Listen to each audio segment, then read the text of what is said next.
Нема препорачана изолација за позитивните, ама маските повторно се враќаат како задолжителна мерка. Ке важи само за во болниците и амбулантите. Комисијата за заразни болести одлучи да реагира по денешниот состанок на кој се разгледувала состојбата со корона во земјата и во регионот. Во моментот актуелна е мутацијата на Омикрон, наречена Ерис. Најчесто симптомите се поврзани со течење на носот, болки во грлото, покачена телесна температура и омалаксаност. Многу наликува на секоја друга настинка, многу ретко се инфицираат долните дишни патишта, останува како горно респираторна инфекција, така да нема голема разлика од останатите Омикрон варијанти. Односно изолацијата. Не препорачуваме изолација, не препорачуваме да се издаваат решенија за забрана на движење.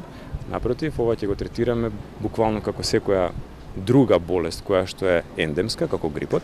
Мал е бројот на оние кои што се тестирани позитивни, велат од комисијата.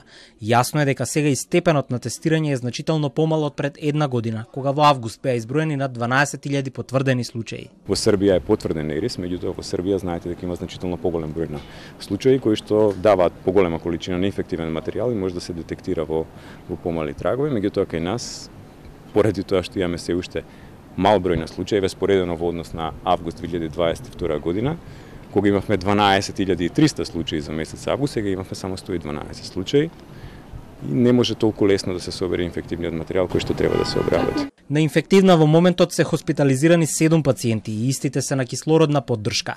Повозрасни се, а токму за таа категорија на граѓани и важи апелот на надлежните да се имунизираат со нова доза на вакцина. Користењето на маски во јавен превоз и во аптеки засега е само на ниво на неформална препорака.